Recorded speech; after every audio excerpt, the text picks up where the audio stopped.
She bought a dying horse for $300. What she uncovered next exposed a crime buried for years. The late afternoon light spread like softened honey over the empty corrals of the Wayland County livestock auction. Dust hung in the air, floating through golden beams like memories unwilling to settle. It was nearly the end of the day.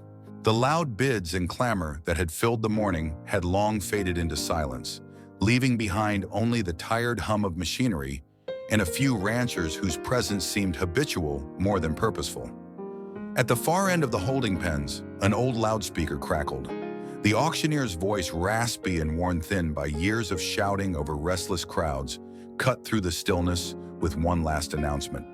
Lot 68, he said. Appaloosa stallion, 8 years old. No known rider history. No papers. Unbroken. The tone in his voice wasn't apologetic, it was flat, factual, and final.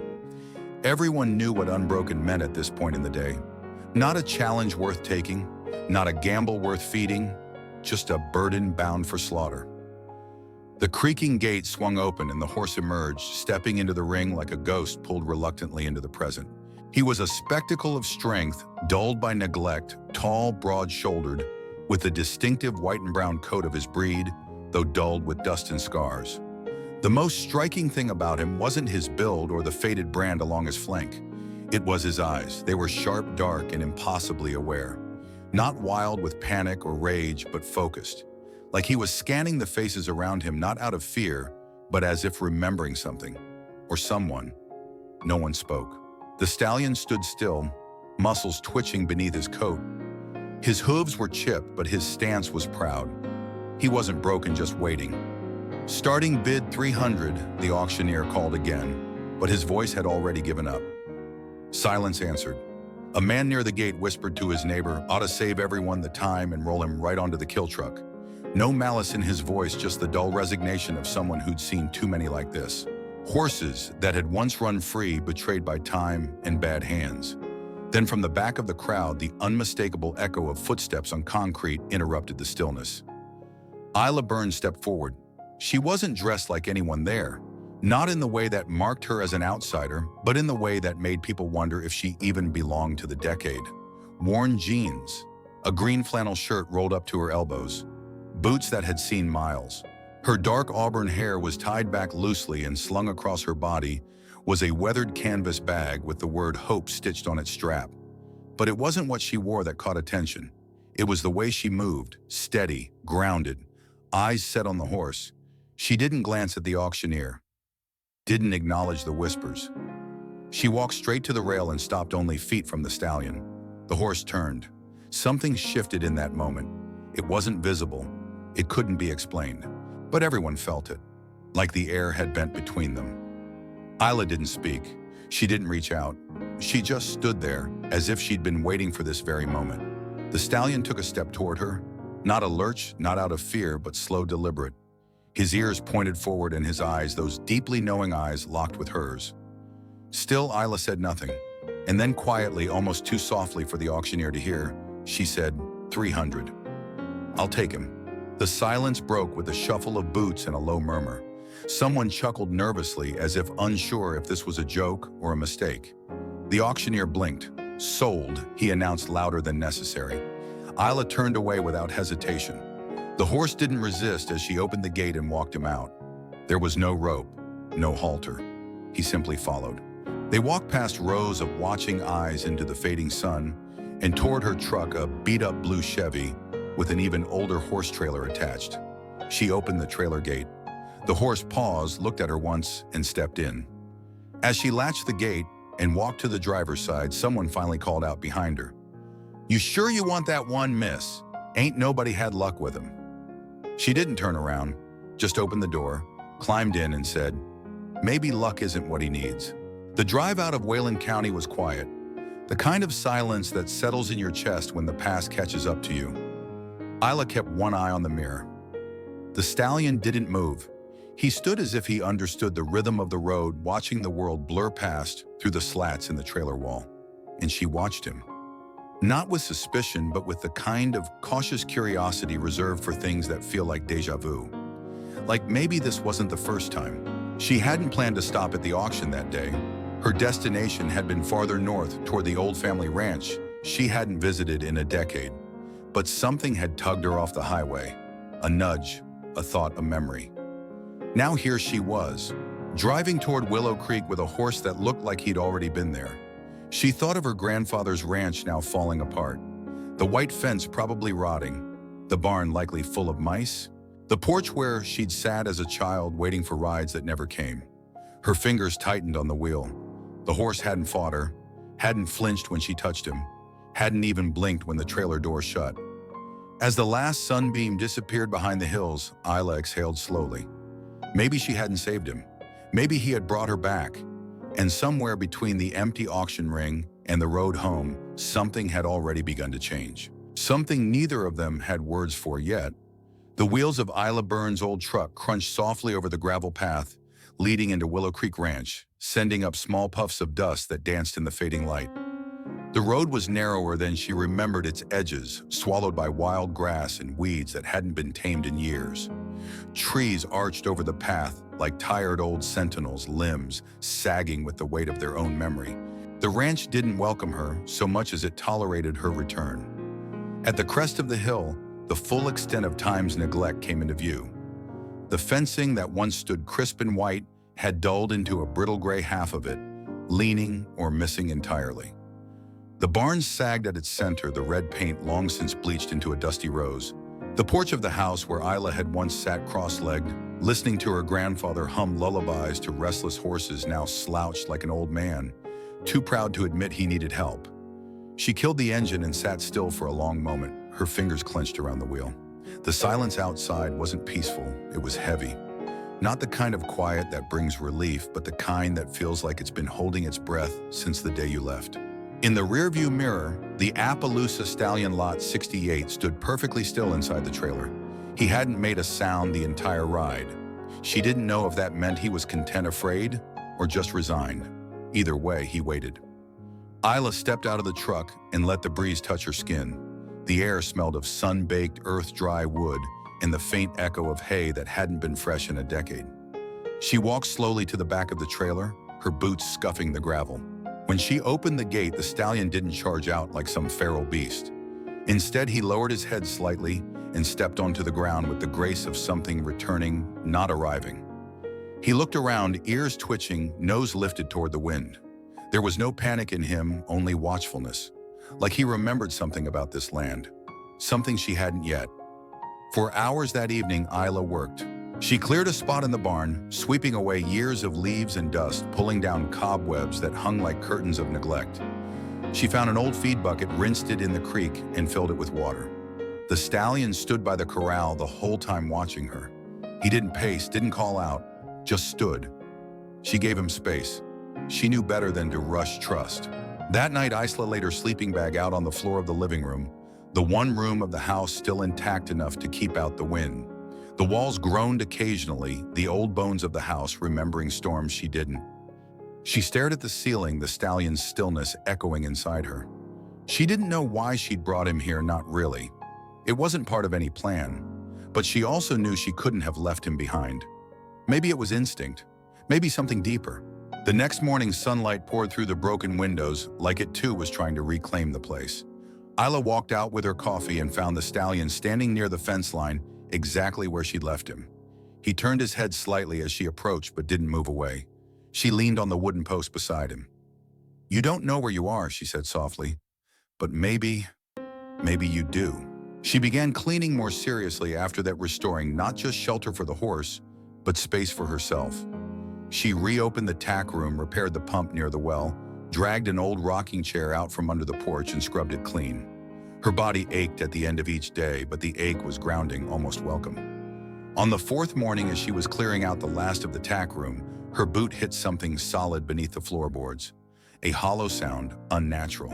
Isla crouched down, pried up one of the loose boards, and pulled out a small metal box rusted at the edges, its latches still secure.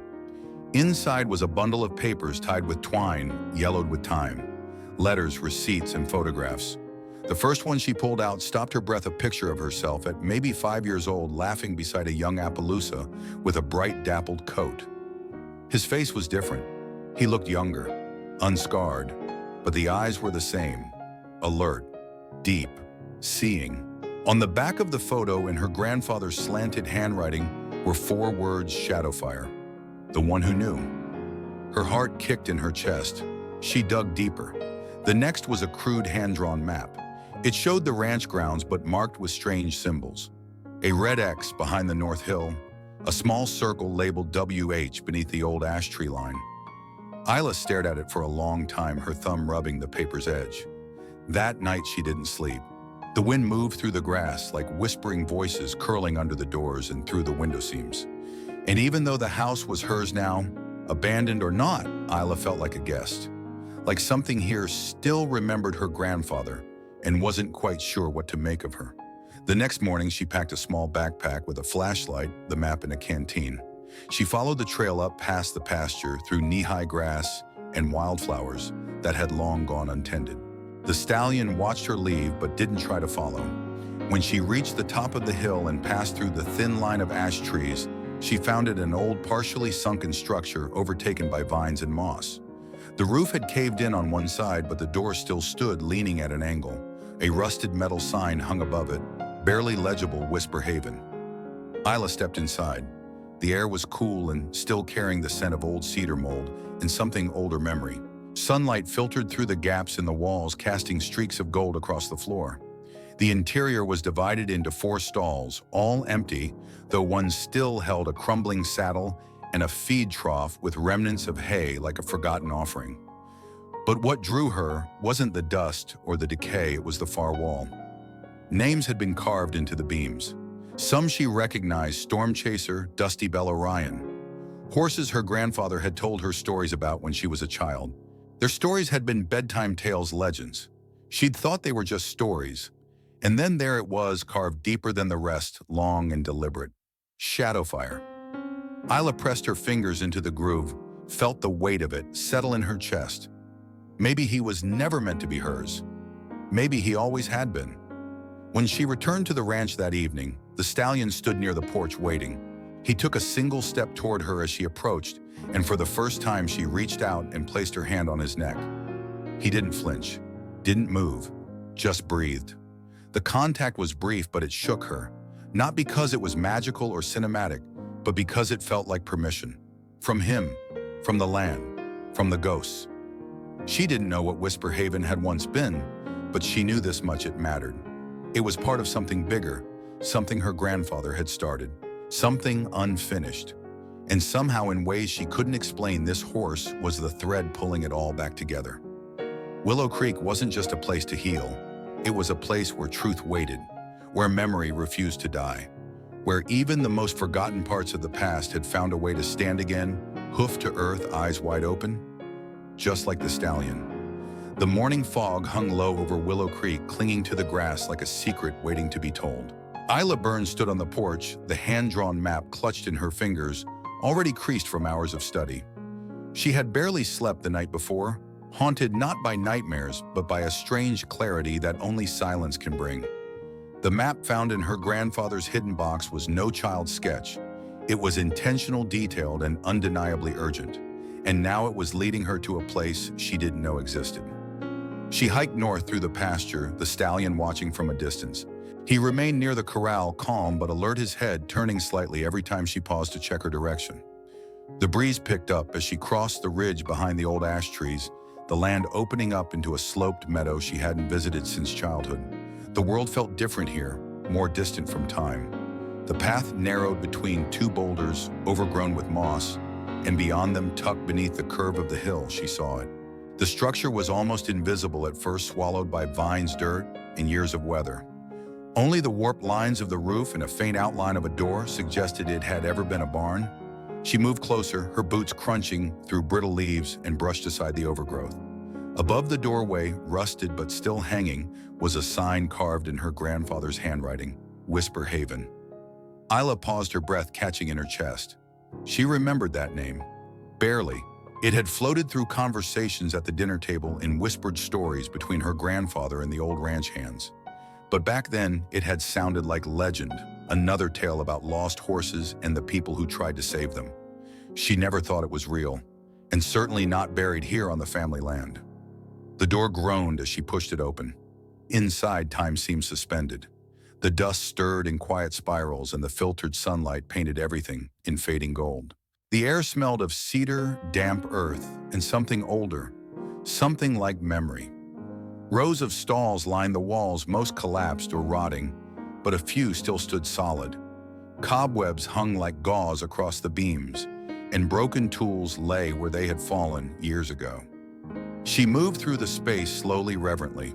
In the last stall, under a pile of moldy blankets and wood shavings, she found a bridle worn smooth by use with a silver concho engraved with the initials CB, Callum Byrne, her grandfather. And then as her eyes adjusted to the dim light, she saw the carvings.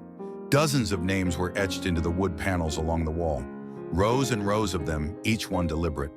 Some she recognized from childhood stories: Storm Chaser, Bellamy, Ghostfire. They weren't just horses. These were souls her grandfather had saved. Horses brought in secret, healed, and rehomed under the radar of regulations and judgment. Whisper Haven hadn't just been a place of shelter. It had been a sanctuary born of defiance and compassion. Her fingertips found a deeper carving near the center of the beam. The name was familiar: Shadowfire. The room felt colder, suddenly the kind of chill that didn't come from wind. Isla whispered the name aloud, and the sound of it seemed to settle into the walls like it belonged. Her heart pounded, not in fear but in recognition. The stallion in her field, the same deep eyes, the same stillness. Could it really be the same horse? It seemed impossible. 8 years had passed.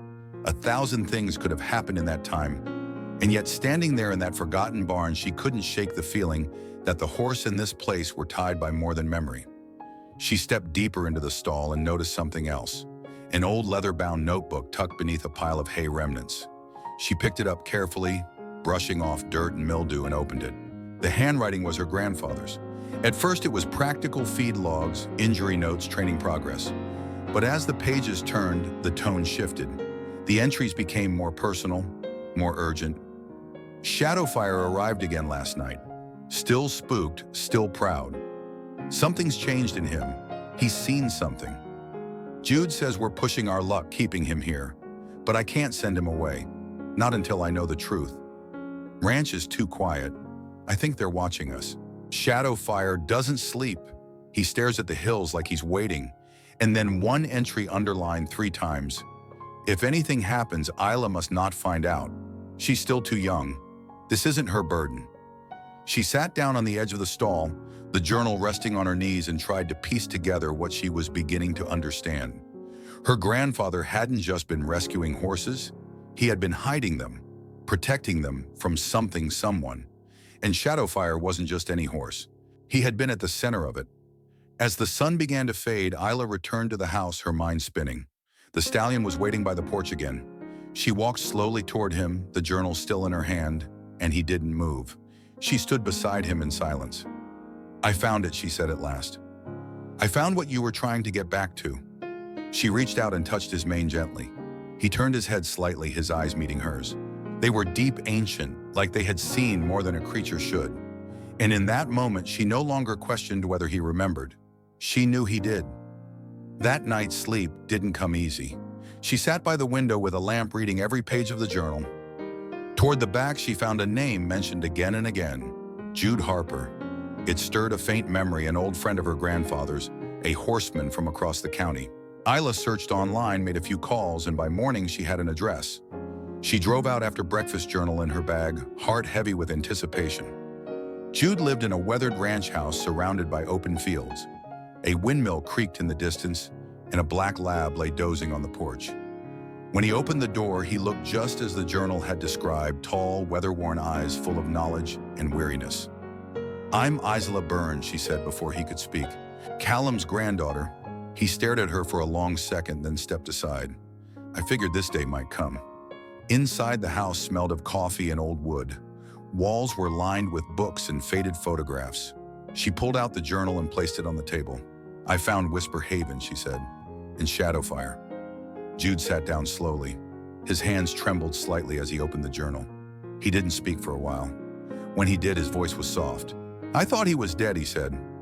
"After Callum passed, I assumed they found him, that they silenced him too." Who? Isla asked. Jude looked at her, pain etched into every line of his face. There was a ring illegal racing horse fighting trading under false papers. Callum stumbled into it when one of the horses he rescued came from the wrong hands. Shadowfire saw too much. He was part of something they wanted erased. Callum tried to expose it quietly, but someone betrayed him. We think they came that night. The fire in the barn? It wasn't an accident. Isla's breath caught in her throat. Her grandfather hadn't just died from a heart attack, as everyone had said. He'd been silenced, and the horse Shadowfire had escaped. He came back, she whispered, to finish something, or to find someone who would. Jude nodded. He trusted your grandfather, and now it seems he trusts you. As Isla drove home, the sky turned a pale, moody gray. The wind stirred the grass like a low warning, but she felt no fear, only resolve. Everything had been waiting. Whisper Haven, the journal, the horse, for someone to return, to remember and to reclaim what had been stolen by silence.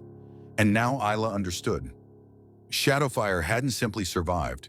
He had returned, and she would not run from the truth he carried. The morning after Isla Burns spoke with Jude Harper, the air around Willow Creek felt denser. Not heavy in the way storms arrive, but in the way truth begins to gather weight. The wind was gentle, the sky clear, and yet Isla could feel the shift beneath the surface, like the land itself was holding its breath. She sat on the porch steps, Shadowfire grazing within view, the journal still open in her lap. Her fingers traced her grandfather's handwriting again and again, returning to the names, the warnings, the final page left unfinished. She knew what she had to do.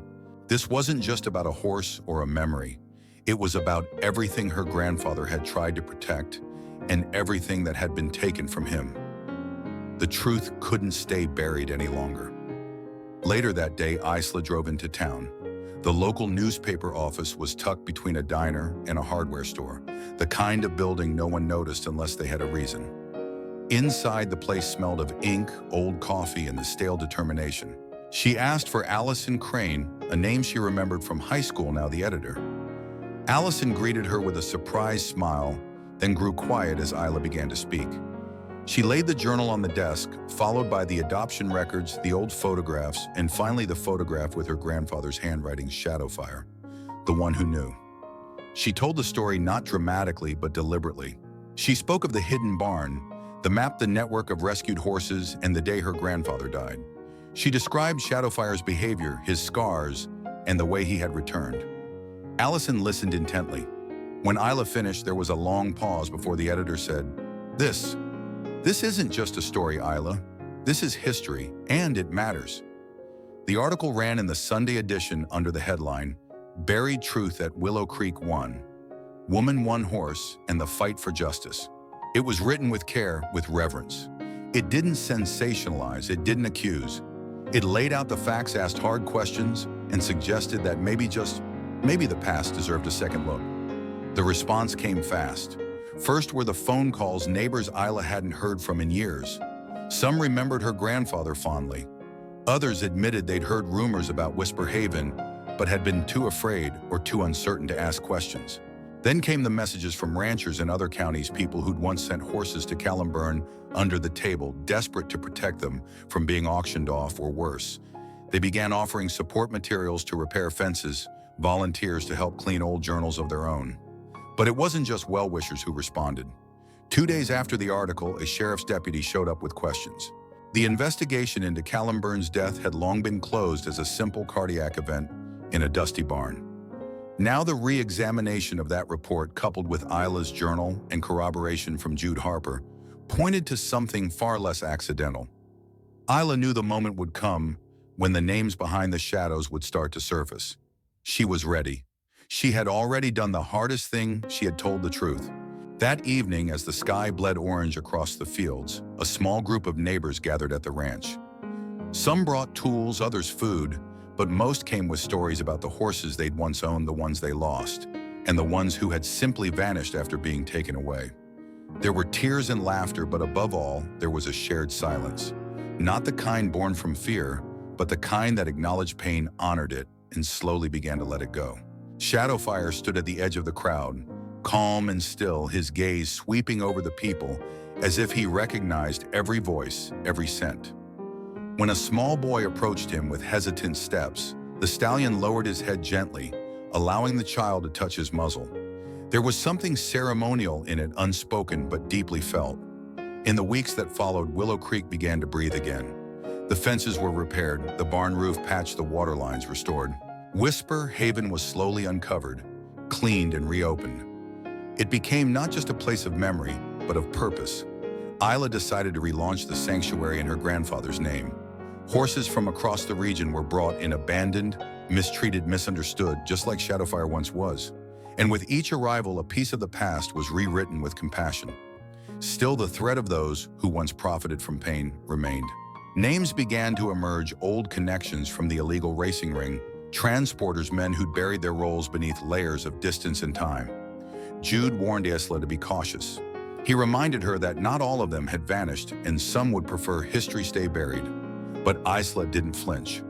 One name came up again and again in whispers: Clayton Reese, a former trainer and enforcer who had worked closely with the original ring. He had disappeared years ago, but recent tax filings showed he was still living in the outskirts of the next county under a different business name, running a rehabilitation program for problem horses. Isla didn't tell anyone when she drove out there. She didn't want support. She needed to see him for herself. The property was large, hidden behind steel gates and empty fields. The barn was pristine on the outside, painted orderly, lifeless. She parked a distance away and walked the last stretch on foot. As she approached, she saw him, older now, heavier, but unmistakably the same man from the photos in her grandfather's files. He stepped out of the barn like he'd been expecting her. "You're Callum's girl," he said, not with surprise, but resignation. Isla nodded. "You know why I'm here." He looked past her as if hoping this would all blow away with the next gust of wind. "That was a long time ago," he said. "People forget." "Not all people," Isla answered. "Not all horses." His smile faltered. "I've got his journal," she continued. "And the horse. And now the law does too." There was no shouting, no dramatic confrontation. But the silence between them told its own story. Clayton didn't threaten her. He didn't need to. She had already done what scared him most. She had remembered. And shared. As she turned and walked back to her truck, Shadowfire, waiting quietly behind the gate, lifted his head. He let out a soft, resonant breath, almost like a warning carried on the wind. Clayton didn't follow. Back at Willow Creek, word of the confrontation spread quickly. Within days, formal charges were filed not just against Clayton, but against others implicated in the journal and matching testimonies. For the first time in years, those who had hidden behind the quiet were being called into the light. Isla didn't celebrate with noise or speeches. She simply returned to the land. She rode Shadowfire through the back fields, the trail once worn by her grandfather's boots now carried forward by her own. The morning sun glistened over the tall grass, and the ranch felt open in a way it never had before. Not because the work was finished, but because it had truly begun. One cool evening, as she was restoring a shelf in the barn, she noticed a warped floorboard near the back wall. Pulling it up revealed a narrow space, and inside a small envelope sealed with wax. Her name was scrawled on the front in her grandfather's familiar script. Inside was a photo, one she'd never seen before. She was a baby, barely able to stand, leaning against a young Appaloosa, her grandfather's arm around them both. On the back he'd written, "He'll come back when you're ready." Tears slid down her cheeks, silent and slow.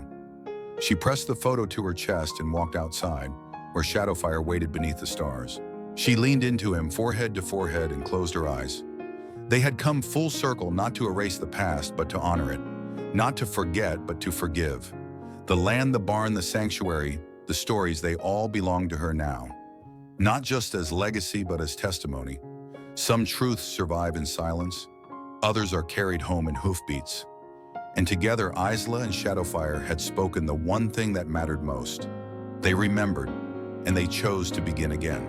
Isla Burns' journey began not with a plan, but with a whisper, something unspoken that drew her off the highway and into the forgotten heart of her family's past. It was supposed to be a passing detour, a momentary impulse to stop at a livestock auction, one she never intended to attend. But destiny often doesn't announce itself. It just waits quietly for someone willing to listen. At the edge of a fading afternoon, Isla locked eyes with a battered Appaloosa stallion, known only as Lot 68, unwanted, scarred, and destined for slaughter.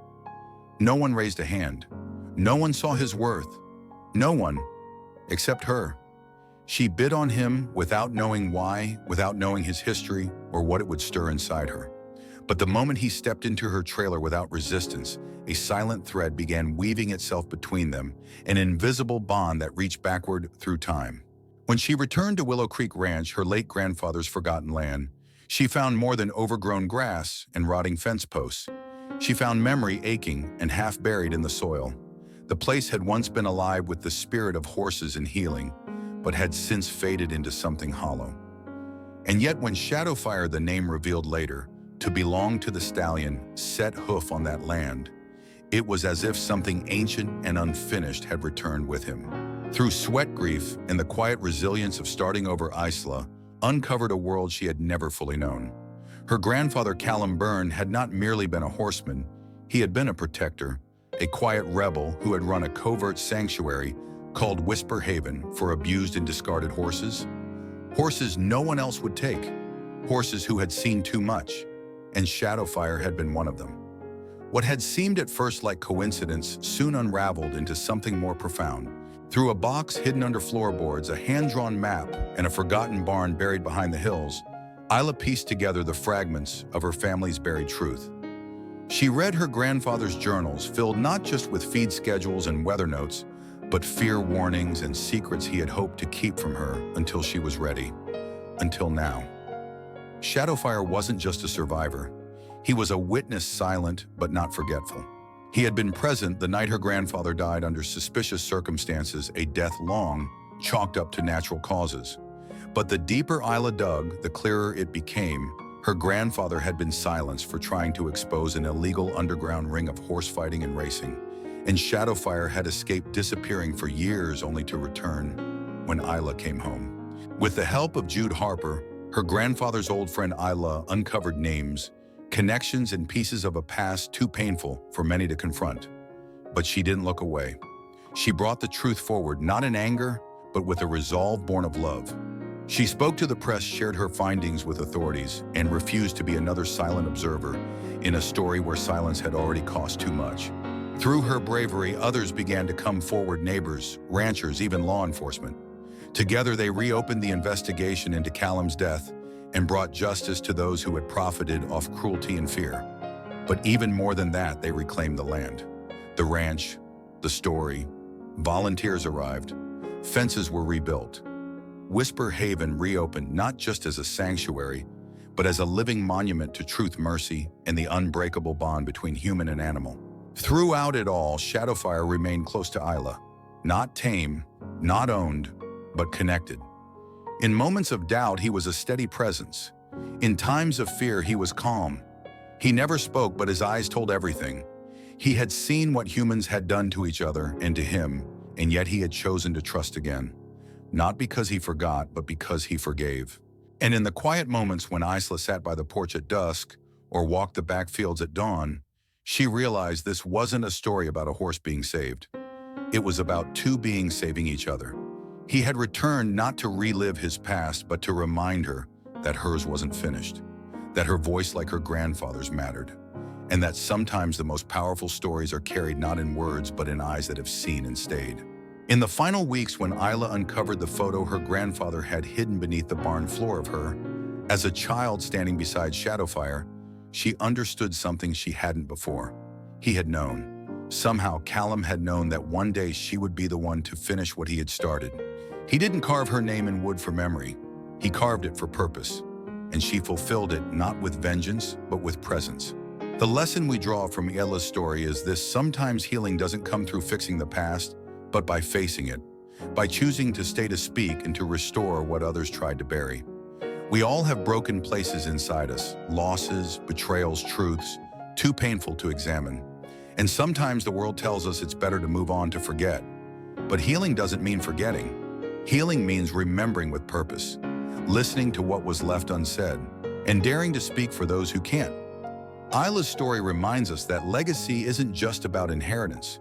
It's about courage. It's about taking the pieces left behind and making something whole again. Whether that's a broken horse, forgotten ranch, or a silenced truth, we are the ones who choose what becomes of the story. And so, if you find yourself standing at a crossroads, unsure of whether the pain is worth the fight, remember Isla. Remember Shadowfire. Remember that even in silence there are witnesses, and that sometimes all it takes is one person to say, I see you, I remember, and I'm not leaving.